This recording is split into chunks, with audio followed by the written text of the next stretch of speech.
Meu privilégio, novamente, é apresentar a nossa próxima palestrante, que é a professora Cris Carvalho, da Universidade Federal de Santa Catarina. Ela é uma das estrelas, uma das expoentes da área de cognição numérica no Brasil.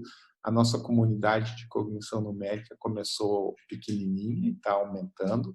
Eu conheço a Cris desde que ela andava de tamanquinhos, ou seja, desde que ela fazia o mestrado, e fico muito feliz de poder apresentá-la, porque eu tive a oportunidade de acompanhar, ainda que à distância, a carreira dela, o seu sucesso acadêmico, se estabelecendo agora como professora numa importante universidade federal.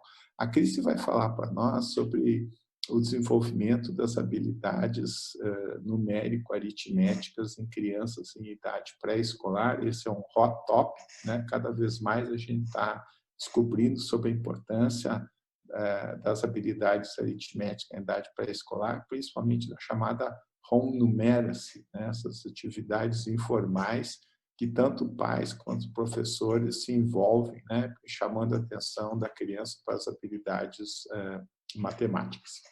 Aproveitem, divirtam-se, aprendam. Oi, pessoal! Queria agradecer aí o convite para poder estar participando desse evento, do segundo Encontro Mineiro de Neuropsicologia Escolar. Eu vou estar falando sobre a promoção da cognição numérica em pré-escolares, estudos transculturais. Vou compartilhar, meu nome é Cris Carvalho, né? Sou professora da Universidade Federal de Santa Catarina e vou estar compartilhando com vocês algumas experiências dos estudos que eu venho desenvolvendo em colaboração com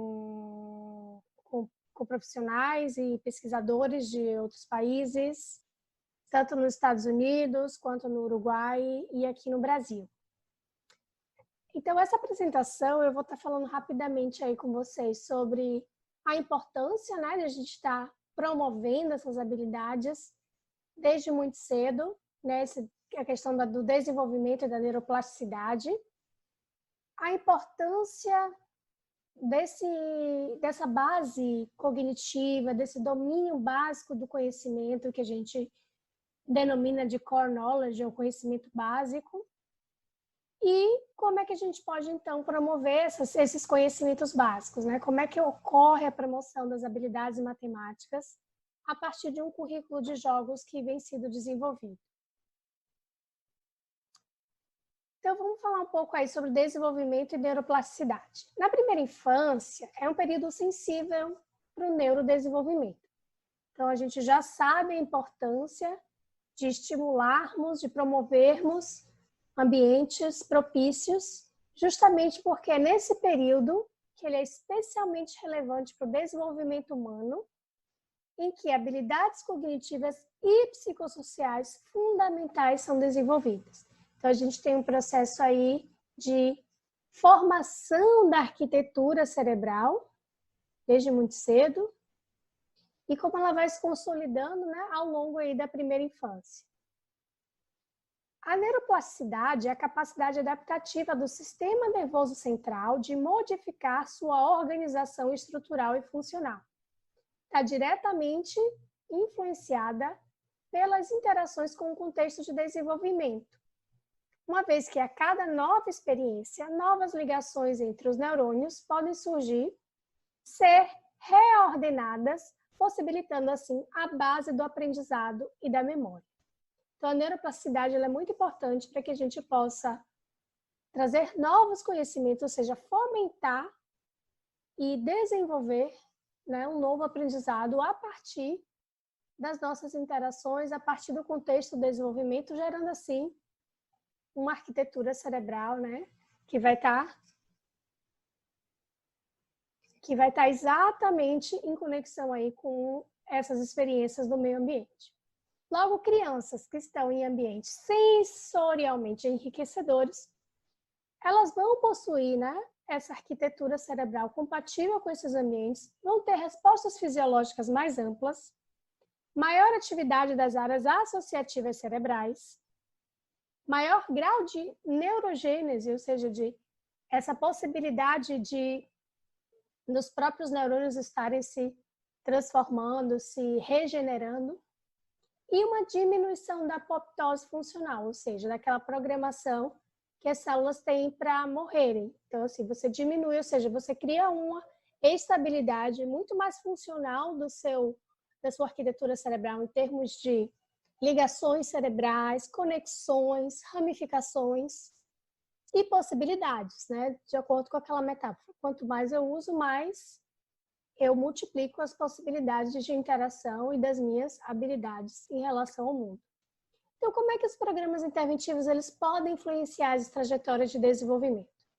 Então, aqui nesse gráfico, a gente pode ver que nessa faixa azul é uma possibilidade de desenvolvimento. Então, a gente tem aqui, mais para baixo, um potencial mínimo, ou seja, quando você não possibilita que você desenvolva bem as habilidades, o seu potencial cognitivo, né, esse funcionamento, ao longo da maturação, ele vai estar sempre baixo, vai estar sempre aqui na parte de baixo do gráfico.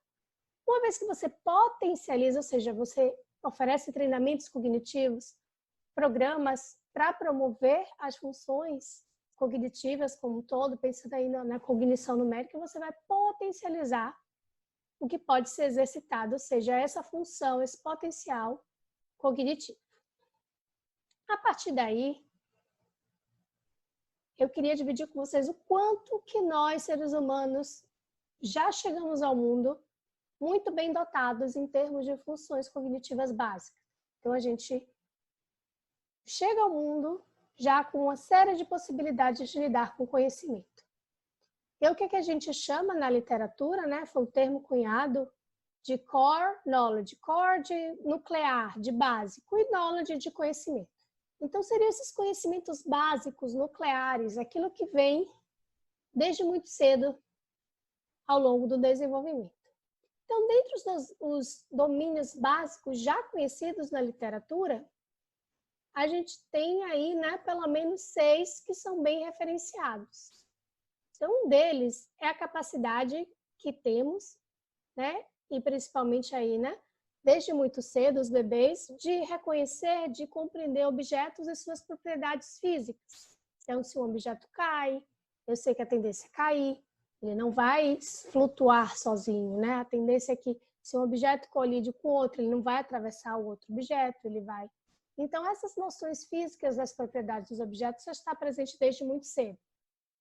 Outra característica presente desde muito cedo, outro domínio básico, né? Que é a questão dos agentes e suas ações, metas. Então, a gente tem as pessoas e elas estabelecem metas, elas conseguem entender o que vai acontecer diante das suas ações, né? Aí, captando a questão do benefício, das ações que eu estou pensando em fazer. Então, desde muito cedo, os agentes já são capazes aí de mensurar essas ações e essas metas. Outro domínio básico que tem tudo a ver com esse congresso que nós estamos é a capacidade numérica e das operações aritméticas. Então, está presente também desde muito cedo a capacidade do ser humano de lidar com a numerosidade, com os números. Outro aspecto é o conhecimento visoespacial e a noção de distância. Então, o conhecimento visoespacial e a noção de distância, ele está relacionado também a essa questão de dimensão, de distância, do mapa visoespacial que a gente tem que articular, né, no nosso meio, e também está presente desde muito cedo. Outro deles é a noção que a gente lida com as figuras, né, com os objetos, com as formas geométricas, o comprimento, as relações entre os ângulos, a relação entre as formas que se parecem, que não se parecem, então essas propriedades, como elas são divididas entre os objetos, né, em termos de formas. Então é uma capacidade também bem intuitiva, né, presente desde muito cedo na espécie humana. E mais recentemente se adicionou, né, a todos esses domínios básicos que a gente chama de cognição social, que é a capacidade que cada ser tem de pensar, de lidar com seus estados mentais e pensar sobre os estados mentais das outras pessoas. Por isso que é a questão da conexão aí entre os pares, entre as pessoas, que a gente nomeia aí como cognição social. Então, os fundamentos da matemática, né? Como é que a gente pode ter, a partir teoria do core knowledge, né? Quais são as evidências que trazem os fundamentos que a gente precisa para o conhecimento matemático? Esses fundamentos, eles vêm desde o conhecimento numérico quanto o conhecimento geométrico.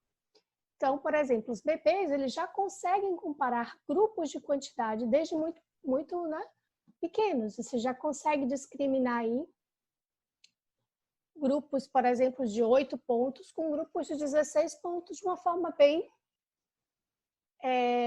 eficaz. Os bebês também conseguem rastrear objetos, né, entre 1 a 3 objetos. Ou seja, eles já têm uma noção ali, por exemplo, se você faz estudos experimentais de habituação, onde você mostra um objeto e o outro objeto se escondendo, se você tira o aparador, né, de onde se escondeu esses dois objetos e o bebê vê 1 ou 3 objetos, ele tende a perceber isso com uma forma inesperada. Então, os bebês, eles esperam que se você junta 2 objetos, que depois apareçam 2 objetos. Isso desde muito cedo, é um estudo aí bastante famoso, né? Foi publicado em 1992, justamente trazendo aí essa importância. Outras questões mais recentes que vêm sendo discutida e será que esses conhecimentos intuitivos básicos, eles também se referem a nosso reconhecimento de objetos, percepção e formas, ou de navegação e memória espacial? Então, sim, a gente percebe que também tem sido visto que a percepção de formas geométricas, a questão do mapa visual também está presente, como a gente mapeia mapas e espaços, né, distâncias, isso está presente também desde muito cedo aí no desenvolvimento. Então, o que seria a cognição numérica, né? Então, vamos pensar aí um pouco o que seria esse conceito de senso numérico. O senso numérico, como vocês podem ver, é uma compreensão implícita de numerosidade, ordinalidade, contagem, né? E essa aritmética simples. Ela está presente desde o início do desenvolvimento humano, considerado um sistema inato, biologicamente primário e também presente em outras espécies animais, o que sugere a sua abrangência universal. Então, um dos aspectos centrais aí do senso numérico é a capacidade aí não simbólica, ou seja, você não precisa saber exatamente a quantidade de pontos amarelos ou exatamente a quantidade de pontos azuis para me dizer qual é a cor que tem mais. Tem mais amarelo ou tem mais azul? E vocês podem perceber que do primeiro quadro para o segundo quadro, existe um nível de dificuldade. À medida que esses valores eles vão ficando mais próximos, essa dificuldade ela vai aumentando. Então, a gente também percebe aí que essa capacidade discriminativa ela vai melhorando à medida que a gente vai crescendo, vai se desenvolvendo, né? Crianças menores, elas precisam de um contraste muito grande para poder discriminar essa numerosidade, mas logo, né, na primeira infância a gente já consegue aí aumentar essa capacidade. Então, essa habilidade intuitiva, é o senso numérico, né? Ela é justamente essa habilidade, esse sistema numérico aproximado, também conhecido dessa forma, que a gente tem para processar números maiores do que 4, ou seja, números no quais a gente já perde aquela capacidade de ficar contando 1 a 1. E esse senso numérico, ou seja, essa capacidade, né, de a gente entender as magnitudes, ela é justamente isso, o senso de magnitude como um objeto ou quantidade que se compara a outra da mesma espécie, em termos de tamanho ou posição. Então, qual o conjunto que tem maior tamanho? Então, qual conjunto representa a maior quantidade? Então, vocês conseguem me dizer que é o da esquerda, que possui tanto maior tamanho, né, quanto maior quantidade. O senso numérico, né, essa capacidade aí de comparação não simbólica, essa compreensão, ela está presente, então, aí desde o início, né, e também compartilhamos com os outros animais, né, tanto mamíferos e até animais também que não são mamíferos também já conseguem ter alguma possibilidade de senso numérico. Então, a partir daí, né, os pesquisadores começaram a tentar compreender, tá, esse sistema que ele é ancestral, que ele é universal, ele é básico, ele é fundamental para o nosso conhecimento do sistema numérico, da aritmética formal que a gente tem na escola. E aí, alguns estudos, né, esse é o estudo muito interessante desse grupo, que justamente eles conseguiram perceber que essa acuidade do senso numérico, ou seja, essa capacidade que você tem de discriminar essas magnitudes, né? Lembra que eu falei que tem, se for números mais distantes, é mais fácil do que números mais próximos de você comparar. Então, essa acuidade, essa capacidade operacionalizada, né, pela fração de Weber, ela tinha uma distribuição quase normal na população e se associava ao desempenho aritmético. Então, de fato, sim, quanto melhor a capacidade de acuidade do senso numérico, foi visto que melhor se associava aí com as capacidades de desempenho aritmético. Essa mesma acuidade, ou seja, esse desempenho do senso numérico, ele também foi encontrado com crianças pré-escolares, ou seja, essa acuidade em crianças pré-escolares também prediz o desempenho futuro delas no desempenho aí de matemática. No entanto, né, esse mesmo estudo ele traz um porém aí, que aos 6 anos o conhecimento numérico ele indicou ser um melhor preditor do desempenho no ano seguinte do que o senso numérico. Então, na verdade, assim, os estudos mostram que aparentemente, né, existe um fundamento aí importante na literatura para que, de fato, o senso numérico seja um sistema aí fundador importante para o desenvolvimento das habilidades aritméticas formais. Pensando um pouco nessa importância, alguns pesquisadores, né, começaram a pensar como é que a gente pode, então, promover habilidades matemáticas. Vamos pensar em currículos de jogos, vamos pensar em promover essas habilidades desde muito cedo. Então, vamos lá para a pré-escola. Esse foi um dos primeiros grandes estudos de base escolar, ou seja, desenvolvido dentro da escola. Esse estudo, né, eu vou traduzir aqui o título, que ele traz justamente isso, que a ciência cognitiva, né, esse estudo de campo da ciência cognitiva, como uma intervenção na pré-escola, ela traz um efeito de durabilidade na matemática intuitiva, mas não na matemática formal. Então, é como se fosse assim, olha, nós pegamos todo o que a gente conhecia de ciência básica, de laboratorial, com estudos com bebês, com estudos com crianças pré-escolares e adaptamos para que esses estudos, né, promovessem e pudessem estimular as habilidades matemáticas na fase pré-escolar. Então, esse estudo foi conduzido aí, né, por essa série de pesquisadores, a Dillon, a professora Spelk e a professora Dufo. Inclusive, a professora Esther Dufo foi uma das recentes ganhadoras do Prêmio Nobel por desenvolver uma série de estudos importantes, né, relacionadas aí à promoção da saúde e do bem-estar. E esse estudo, principalmente, ele é um estudo, né, que foi publicado em 2017, ele ocorreu na Índia, e o objetivo dele foi o primeiro dos estudos, né, baseados, né, nos estudos empíricos de laboratório, foi justamente pensar, tá, como é que a gente pode transformar todo esse conhecimento que a gente tem em jogos?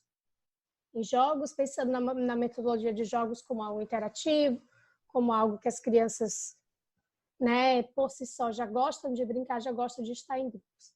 Então, nesse estudo, foram desenvolvidos 4 jogos dentro da área da matemática. Então, jogos de numerosidade, jogos de geometria, jogos de mapa, leitura de mapas, e jogos né, tipo estilo tabuleiro, de você vai somando e diminuindo um ponto.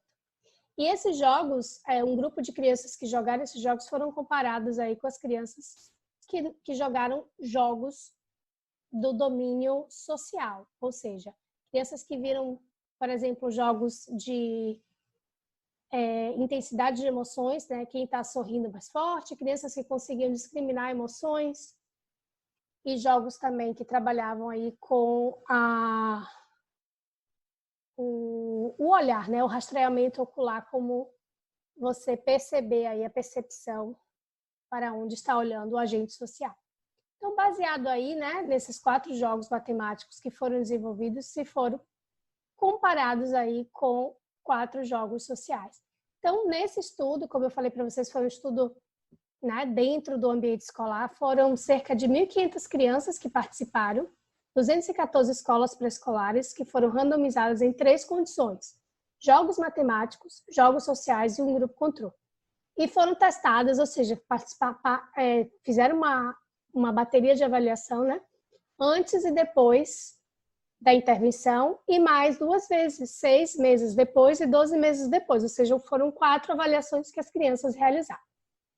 Entre os resultados encontrados desse estudo, percebeu-se, né, efeitos de curto e de longo prazo que foi observado nas habilidades intuitivas que foram treinadas através dos jogos, que estão aqui na parte esquerda. Então, a gente viu que realmente as crianças do grupo azul dos jogos matemáticos melhoraram, né, comparada com o grupo controle, que não recebeu nenhuma condição, né, melhoraram substancialmente. E mesmo quando você compara o grupo de crianças que jogaram jogos matemáticos com jogos sociais, elas também melhoraram de forma significativa. Aqui dos aspectos não simbólicos, ou seja, nessas habilidades intuitivas. E isso foi observado aí nas outras avaliações, né? Na primeira, na segunda e na terceira. Em relação ao conhecimento numérico, espacial, ele foi percebido apenas um efeito de curto prazo, ou seja, foi visto logo depois da intervenção. 6 meses após e 12 meses depois, esse efeito já não foi encontrado. Então, justamente, o que a gente percebeu aqui é que as pesquisadoras se questionaram, né? Essa intervenção ela foi capaz de melhorar as habilidades intuitivas e mantê-las durante, né, pelo menos 1 ano, mas, em compensação, os efeitos em relação aos aspectos simbólicos, formais, linguagem, símbolos usados na pré-escola, né, como, por exemplo, perguntar, por favor, aponte para o número 4 ou aponte para o triângulo. Nesses aspectos mais formais, as crianças não mantiveram os efeitos da intervenção. Isso só foi visto logo após a intervenção. Pensando um pouco nisso, né, e nesses estudos, outros estudos têm sido desenvolvidos. Então, esse que eu mostrei para vocês, né, foi desenvolvido na Índia, e uma série de outros estudos na Índia tem sido desenvolvido aí para ver outros efeitos de outros jogos. Esse outro estudo aqui foi um estudo que eu participei, que acabou a coleta muito recentemente, que justamente a gente quis ver esses mesmos efeitos, só que com crianças no cenário dos Estados Unidos, né? Então tá, a gente percebeu que os jogos foram eficazes, né, para crianças pré-escolares na Índia. E crianças de classe média da região de Boston, que é uma região, né, que tem um outro contexto. Como é que essas crianças saíram? Então, esse jogo está também em desenvolvimento. A única diferença é que, em vez de jogar esses jogos em sala de aula, as crianças levam os jogos para casa e jogam com os pais. Então, são crianças do primeiro ano que participaram desse estudo em 3 condições também, grupo controle. Nesse caso, a gente compara as crianças que só jogam jogos de geometria com crianças que só jogam jogos numéricos. E a gente faz uma avaliação pré e uma avaliação pós. Algumas coisas que são importantes em relação a esses estudos é que a gente percebeu, né? E foi quando eu comecei a fazer parte dessa equipe, comecei a trabalhar diretamente com a professora Spelk, foi que várias versões desses jogos eles foram usados em diferentes estudos. Só que o primeiro estudo, ele usou apenas quantidades. Não tinha parte simbólica, ou seja, não fazia ligação entre os números arábicos e a parte intuitiva. Então, a partir desse momento, né, desse primeiro estudo, a professora Spelk, sua equipe, e eu também, quando ingressei nessa equipe, a gente começou a pensar em jogos que fizessem essa ligação entre o conhecimento, aspecto intuitivo e simbólico. Então, a gente já começa a ter jogos aqui, por exemplo, desse conhecimento, né, formal, baseado aí com o conceito da base de 10. E aí você começa a ver que tem o círculo de pontos. Esse círculo de 10 pontos, ele dá a indicação de que justamente você tem aí a base de 10. Então, toda vez que tiver um grupo de pontos, um círculo, a criança vai entender que ali está sendo trabalhada a base de 10. E ao redor vocês podem ver que tem 7 pontos, que vão formar o 17. Então, todos esses jogos, eles começaram a ter a versão simbólica, ou seja, números arábicos, com a versão não simbólica, que são somente os pontos coloridos. E a gente começou a mostrar aí, né, os jogos que foram sendo desenvolvidos lá no laboratório da professora Spelk, justamente também começou a trabalhar a questão da soma. Então, como é que esses grupos juntos são unidos e quais os resultados que são relacionados. A partir daí, a gente conseguiu um edital muito interessante para trazer um estudo como esse para o Brasil. E aí a gente trouxe exatamente esse estudo aqui de intervenções na pré-escola para a promoção do desenvolvimento cognitivo e socioemocional. Nesse estudo, a professora Spelk, ela está como nossa colaboradora, né? É um estudo que recebe financiamento direto da Universidade de Harvard. E a professora Nara Andrade, também, da Universidade Católica, é uma das colaboradoras junto comigo. E aí a gente adaptou e desenvolveu jogos para estimulação da cognição social e cognição numérica. E testamos esses jogos, né? Implementamos esses jogos como currículos, né? Em vários centros de educação infantil na cidade de Salvador. E a partir daí a gente buscou analisar os efeitos desses currículos sobre as habilidades cognitivas, né, numéricas e socioemocionais das crianças. Esse estudo é um estudo que a gente terminou a coleta muito recentemente, no final do ano passado. A gente conseguiu comparar 3 grupos, um grupo de crianças que só jogaram jogos sociais, um grupo de crianças que só jogaram jogos matemática e um grupo controle de crianças convencionais. Participaram cerca de 30 crianças em cada um desses grupos. E a gente trouxe a comparação nesse estudo de 2 jogos da parte de cognição matemática e 2 jogos da parte de cognição social para serem comparados. Dentro do senso numérico foram jogos de adição, né, comparação de magnitudes, adição de magnitudes, nível de dificuldade, jogos com associação entre magnitudes, né, jogos de soma e de geometria com noção de comprimento, né, de linhas paralelas e não paralelas, simetria, diferenciar ângulos, formas regulares e não regulares, tamanho e distância. Então, a partir desse conhecimento básico, a gente escolheu esse primeiro jogo, que se chama Qual é o Número, ou Qual Número, no qual as crianças vão ter aí, trabalhar, são crianças pré-escolares, né, que ainda não entraram no primeiro ano, e elas trabalham os números simbólicos de 1 até 20, e elas começam com cartas que são não simbólicas, ou seja, apenas pontos, onde elas precisam primeiro encontrar o que está na parte preta e depois adicionar o que está na parte rosa. Então, aqui ela encontra o número 2 e ela pode, inclusive, sair contando, né? 1, 2, deixar o dedo dela e adicionar os outros 4 pontinhos e contar. E aí marcar no tabuleiro, que seria o número 6. A mesma coisa para o de baixo. Aqui ela já vai ter que ter, a gente já passa para a noção de base de 10. Então, ela começa a ver esse símbolo, que tem um 10, e que o 10 você adiciona 1, vira 11. A mesma coisa, se tiver 10, você adicionar 2, vai virar 11, e adicionar 2, vira 13. Então, a gente começa a ter aí essa mescla entre não simbólico e simbólico nas cartas. E elas vão brincando aí, né, com essas cartas e marcando esses tabuleiros. Então, aqui é uma foto delas brincando, né? E o outro jogo muito interessante é esse jogo de encontro e a forma. Também entendendo esse conceito de reflexo, de simetria, de comprimento, de linhas paralelas, de formas regulares e irregulares. E muito importante aqui, o que a gente percebe é que você tem aqui 3 formas geométricas e ela precisa encontrar embaixo qual que é a semelhante. Então, na primeira carta e na segunda carta, a mesma coisa. E essas formas elas vão ficando cada vez mais difíceis, né? Elas começam como formas diferentes, depois elas só são formas regulares. E a mesma coisa para os ângulos. E ângulos e outras propriedades que são defendidas. Então, são a série de aspectos que são defendidos aí, né? Que são trabalhados para essas crianças com esses jogos. E a gente também usa aspectos, né, intuitivos e simbólicos, porque à medida que você vê aqui um símbolo de um ângulo pintado de amarelo, a gente está usando algo simbólico nessa carta. Então, a gente também mescla aqui aspectos simbólicos e não simbólicos.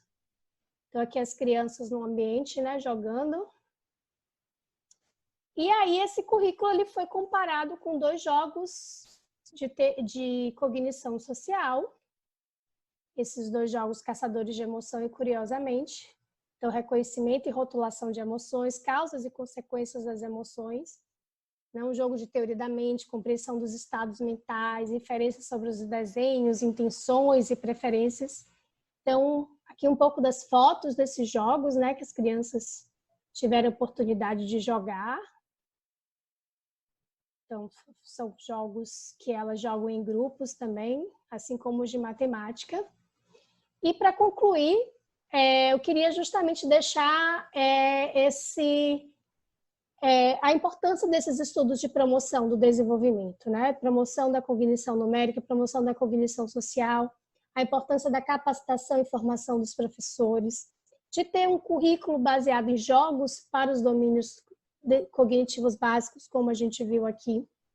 Incluir os conhecimentos intuitivos e os formais, ou seja, trabalhar o não simbólico, bem descrito na literatura, e fazer um mix com os conhecimentos formais, com a linguagem que é utilizada na sala de aula, com o nome das formas, com os números, como eles são representados de forma arábica, e estudos futuros que a gente tem dentro dessa colaboração, né?